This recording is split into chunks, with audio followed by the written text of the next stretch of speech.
Hi, I'm Sam. And I'm Andrew. And we're MB Board Gaming. And today we are taking a look at Flamecraft, which is published by Lucky Duck Games. Artist is Sandra Tang and designer is Manny Vega. So this is 1 to 5 players and plays in about 60 minutes. Andrew is going to show us how to play, and then we'll be back for our final thoughts.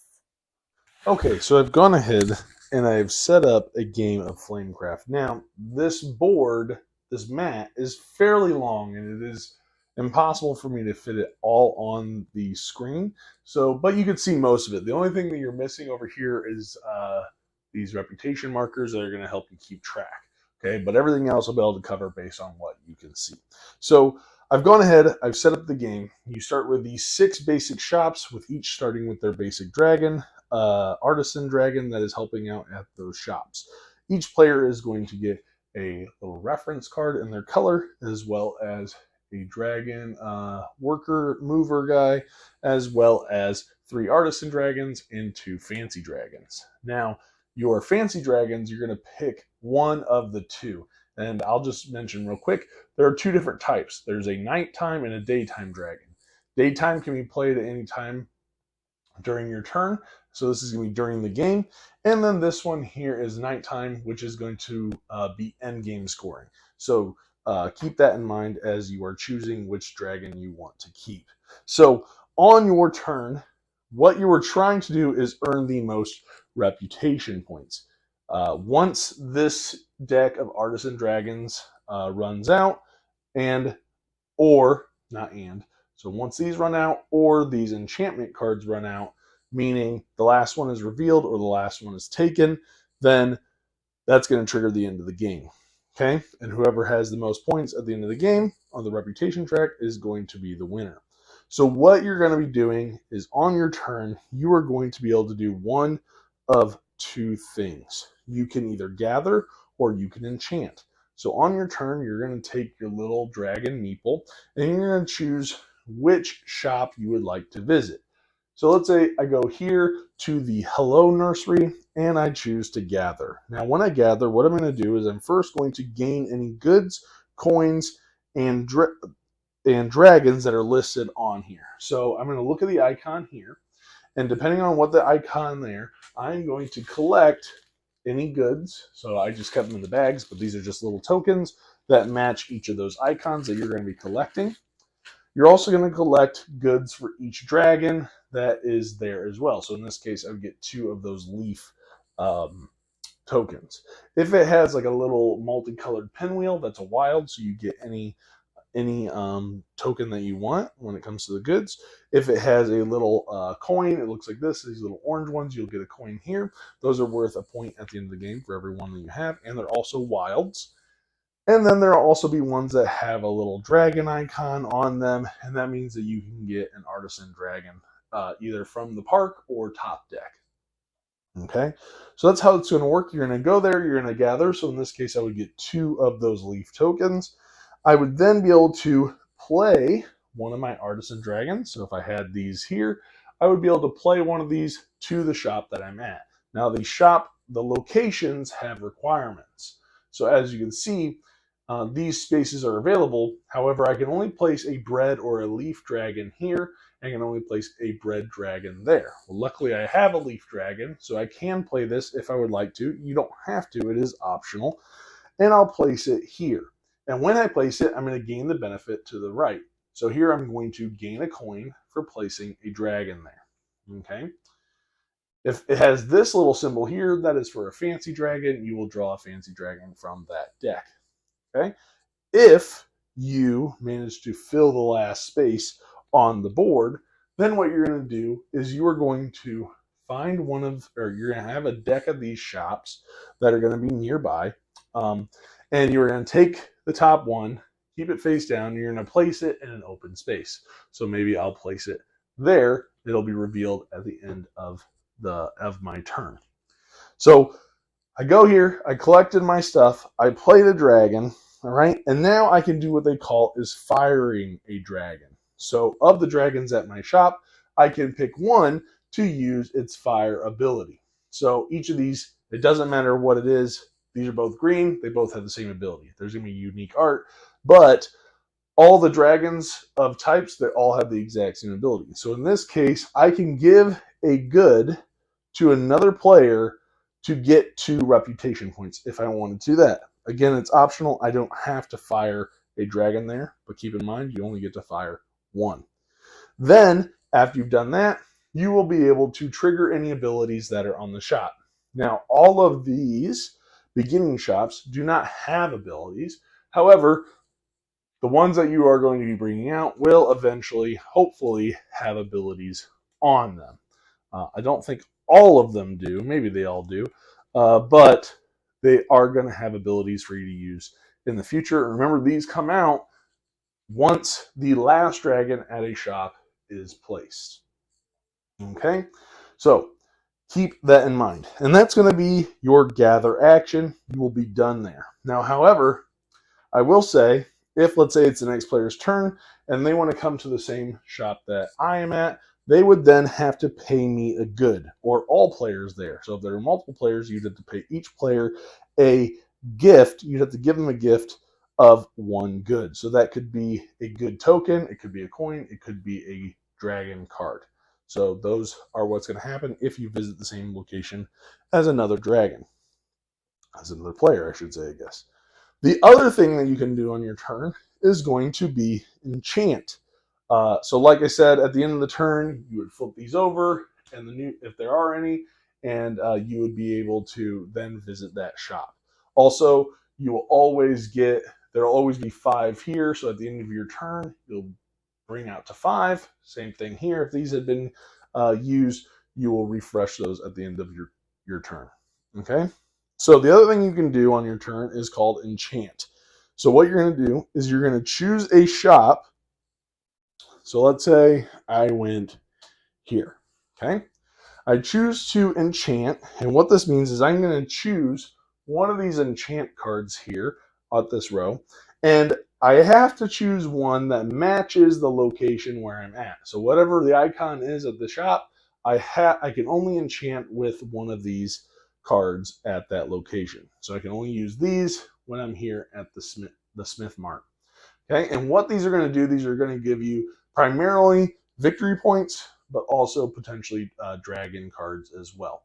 So what I'm going to do is I'm going to go there, I'm going to say I'm enchanting, I'm going to choose one of these cards that matches the shop icon, and I'm going to pay those goods. So if I took this one, I would have to pay 2 of these meat tokens and 3 of these potion tokens, and I will tuck it up here underneath. But before I do that, you want to make sure that you get the rewards that are listed. So in this case, I would get 4 victory points and 1 dragon card. I will take this card and I will tuck it. Right? So then in future turns, when someone goes there and gathers, they're going to get 2 of that icon instead of 1. In this case, it'd be 3 because remember, you're always getting the icon from the dragon. Okay? So it's going to make those locations a little bit more rich.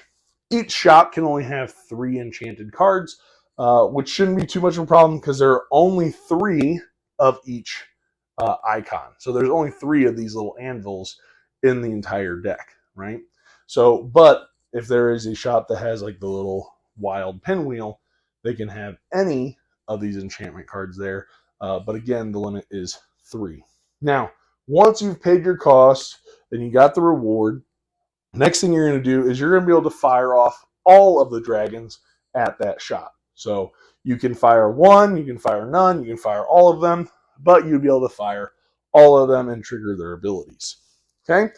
And those are the 2 options that you're going to have for your turn. Again, at the end of your turn, if there's any new shops, you'll flip them over and make sure you always refill.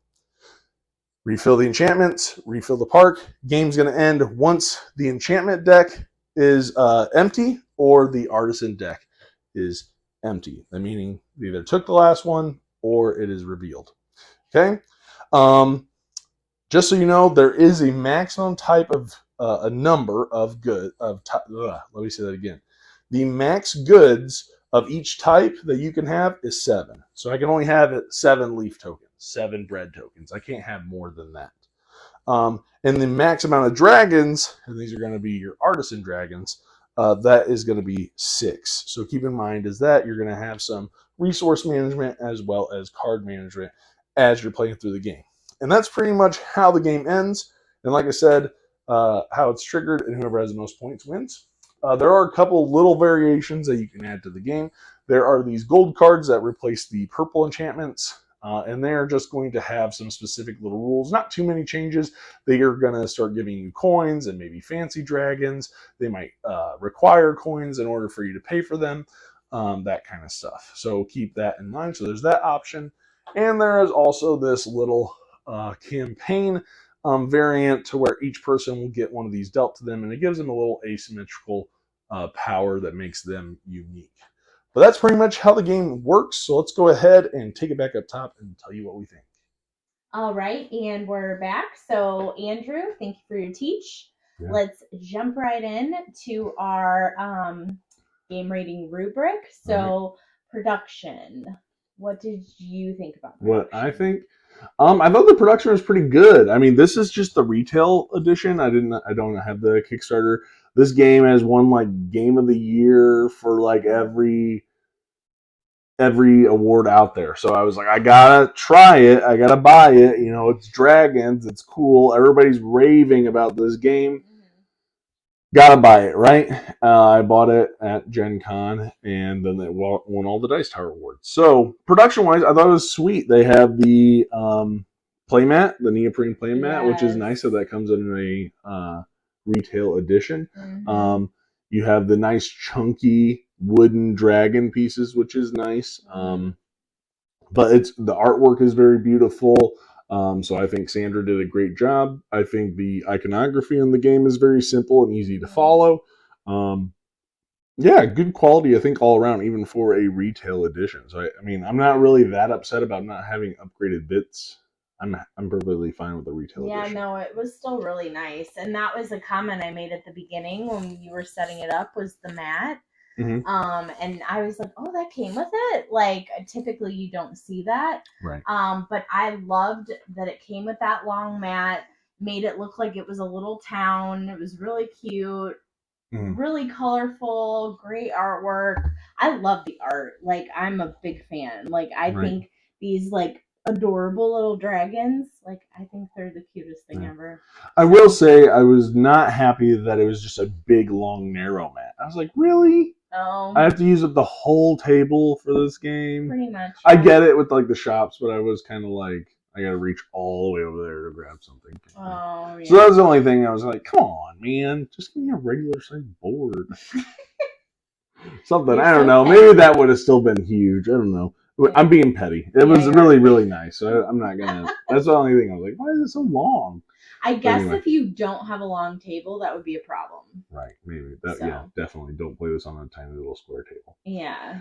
So yeah, I think production, pretty straightforward, right? Mm-hmm. So let's talk about preparation. So, set up, tear down, teach. This is a fairly light game, I think. Mm-hmm. In my opinion, this isn't a very heavy game. You are on your turn. You're going to be going to different locations, so and doing one of two things essentially. And they have their steps, and I won't go too much into that until we get to gameplay. But teach was pretty easy, I thought, and quick. I didn't really think it was anything too difficult to struggle with. I don't know. Maybe you have more to say about that. No, I think it was. I think I caught, like, I felt like it was. You could catch on quickly. Yeah. I felt like like you said, rules were pretty straightforward. Mm-hmm. Once you like learn the iconography on the cards, what different ones meant, like, I think it was fine. Okay. Yeah. Yeah, setup and teardown wasn't too bad. I always hate the whole, if you play with a certain number of people, you gotta take out so many of each card. But I think for this case, even in like a 2-player game, I think it's only like 2 cards of each dragon type or something like that. But I'm always annoyed by that rule. Like, come on. Like, takes a lot of hey, if you want to play with this number count, you need to remove blah, blah, blah, X amount of pieces. It's like, no, I don't want to do that. Yeah. So that's the only thing that I hate when it comes to set up and tear down with those kinds of games. Mm-hmm. Or I shouldn't even say hate because it's too strong, but just something that's annoying for me. But overall, I mean, you're just whipping this out, shuffling some cards, putting them down. But it's okay. It's not terrible when it comes to setup or teardown. And so it's a pretty simple teach, so not too bad there. jumping into gameplay, right? So in the game, you already watched the teach, but it's pretty simple. I'm going to go here and I'm either going to gather all my stuff and trigger a dragon, play a dragon, that kind of stuff, get the special ability for the shops, or I'm going to do an enchantment, right? Mm-hmm. And that's where you're going to be getting your points mostly is going to be from those enchantments. Right. So you're going and getting resources, or you're going and you're spending them to do enchantments to get points, right? And you're trying to trigger off your fancy dragons. Yeah. So fancy dragons are something that you're I would always be trying to go game for. So you have the sun and the moon. Some are end game, some are during the game. Right, if you trigger them. So, yeah. I don't know. I didn't think anything was wrong with the gameplay. It felt very streamlined. The luck, I thought luck did play a decent amount of what dragons came out, what fancy dragons you got, obviously it plays into it, what enchantment come out, and just maybe hopefully an enchantment comes out that coincides with the stuff that you've been getting. Mm-hmm. And you're going to be kind of racing other people. They might be going for the exact same things. Mm-hmm. It's not too much of a deterrent that, I just have to pay you something if I go to the same location that you're already at. But thematically, I can't really say it was thematic. I didn't feel like I had a little dragon with me doing something. I was just playing a card. So I wasn't crazy about the theme. Seems cool, but it feels very pace it on. It's just collecting different symbols essentially through these tokens. So collecting tokens and spending tokens for points, which I feel like a lot of games do. Only now I get to play cards at the shop I'm at and hopefully get an extra card, or I get an extra few points, or I get, that kind of stuff, a fancy dragon, whatever. So, I mean, it was very simple, thematic. I didn't feel like I was working a shop with the dragon kind of thing. Turns were very quick. So I felt like it was pretty snappy. Okay, I'm going here, I'm collecting this, I'm playing this dragon, I get this, and I'm firing this one, right? That kind of stuff. Pretty quick. Same thing with the enchantments, or trigger off the abilities, whatever. So yeah, streamlined. I think it has quite a bit of luck in it, but that's my opinion. What about you? What do you think? I kind of am on. I'll say like at some point, right? Like, while you're already into the game, you're like probably like halfway through, you're more halfway through, you're like, okay, you're thinking about like, how can I utilize this card to get what I need to then do the enchantments, to then be able to like score, my fancy dragons at the end, because it's always something you have to have in mind.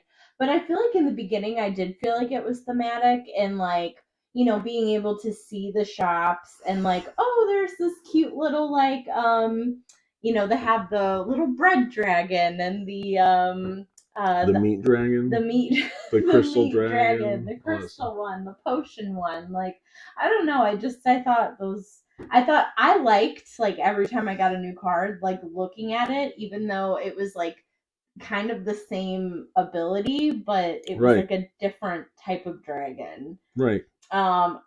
I don't remember. Did they have names on them? Yeah, they did. But they all had the same ability too. It was all the same ability, which I wasn't crazy about. That was great. One thing I think I would change, like as far as like with gameplay, is that there would be more different abilities. Like if you had a different dragon on the card, like also put a different ability, because it was really just like a cutesy. I like the cutesy little. I mean, I guess there'd be some where it's like, it has 3 of the same dragon. I'm gonna go there and I trigger it, and do the enchantment. I get a bunch of stuff. But there also was luck with like you said, with the dragons that you get, because I know in my hand I would be like, I have like all of the same, or I don't have the ones that I need right now, and so I was kind of sitting there waiting for it to come out. But then if you try to get the dragons you want, you're racing to the end of the game, because that triggers the end of the game. Yeah. But then also based on the dragons you have, you're like, okay, I want to maximize my turn, but I want to go to a shop where I can actually play this dragon, because I want to be able to fill it, and I bring out another shop. And then I don't know. The basic game. I'll say this. I'll just be honest right now. I don't get the hype about this game. I do not get it.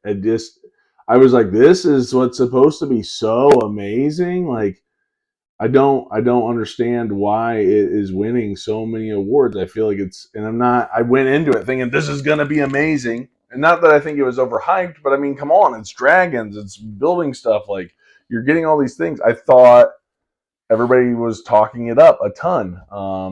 And so I feel like the game is slow to progress at the beginning. Like, okay, I got to wait to get out some better shops that actually have abilities that I can utilize. And it's just such a slow grind at the beginning.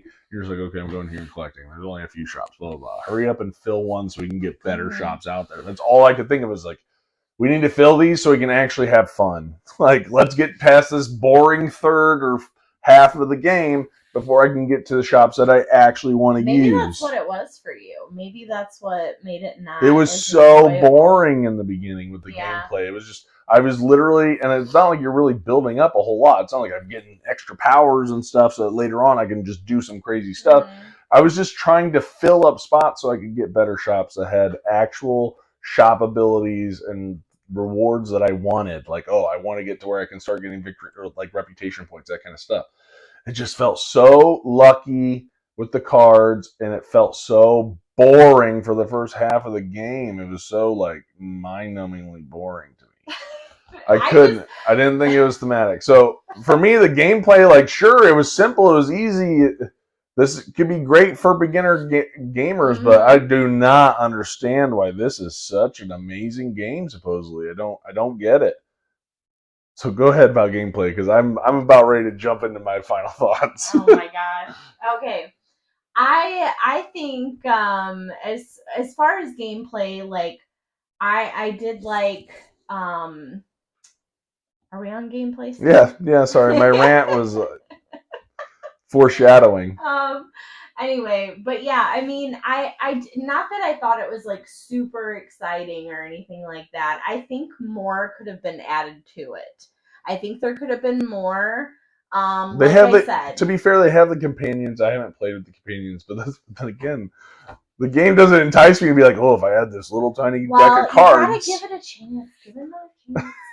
Anyway, but yeah, I did feel like, for me, it was like a very relaxing game, something you can just chill and play, nothing like super meaty crunchy, and in depth, like no meaningful decisions. Oh, sorry, go ahead. They were meaningful. But yeah, I mean, and it might be that it's just not your taste. It's not. You weren't building up to anything. You're just, I guess some stuff. Some people just, they love it, and dragons are very in right now. So, anything that has dragons to do with. I love dragons. I know, but you were expecting something different, and it wasn't that. Anyway, yeah. And so, I digress. But I liked it. I mean, that's good. Well, then how about, did it meet? You got it for me anyway, so let's be honest about that. That's true. I did. I was like, oh, this might be something. I knew it was going to be a simpler game. I didn't realize it would be this, but it's not. Did it meet? Did it fall short, meet, or exceed your expectations? I'd say it met my expectations. Like, okay. Yeah, I do want like more. Like, I'm kind of looking for more, but yeah. I felt like it met what I thought it would be. Thought it would be, kind of. Right. Yeah. Me, it fell short, obviously. Yeah. Like, fell way short. Like, come on. How is it receiving so many? Okay. We knew that for 10 minutes. All right. Right. So anyway, let's go to final scores here at the end, and give me your final thoughts. Final thoughts. Final thoughts. Or did you have anything? I mean, you said it met, so you're good. Yeah. Okay. Cute game. I liked it. I liked the mat. I thought it was a pretty cute game. I also am not really into super in-depth, like, heavy games. So this is a game for me. I like this game. For her. Anyway, but yeah, cute dragons, cute little fat dragons. I'm into that. So I'm gonna give it an 8. Okay. Solid 8. Not as high as I thought you were gonna. No, not as high. If they came out with like an expansion and they like added different things to it, yeah, I would probably be. Yeah. So anyway. Okay. Yeah. Yeah, so obviously I was more on the disappointed side. Like it's a fine game. I'm not saying this is trash, but I don't see the replayability here. I just don't. The first half of the game to me is just so slow. But for me, this is a 6. This is a 6 at best. Really? This is not an amazing game. I don't get it, and maybe it's just not for me. It's just but not for you. It's and which is fine. I'll play it because you like it. Eli likes it with the dragons. So I mean, I will play it whenever I have to, and or if there's like beginners, I'll be like, "You want to play this game? Everybody says it's absolutely amazing. Let's play Flamecraft." Well, I showed it to my Prepare friends. to be disappointed.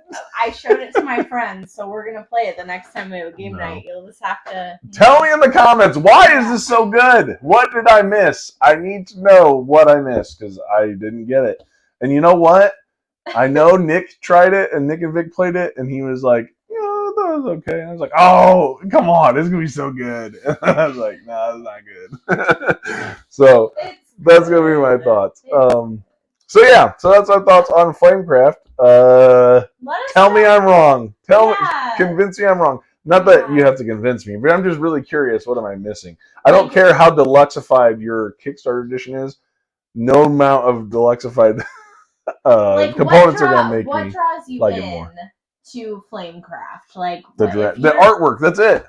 Hey, you know what? A good artwork. I like a good. Let's hope Flame Out is better. They're supposed to be coming out with a sequel, standalone game called Flame Out. Please be better. Oh my god. Please be better. Anyway, please like, comment, subscribe, and click the little bell icon so you get a notification whenever I want to go on another rant. So until next time, thanks for watching. All right, bye. All right, let's go burn this box. Stop.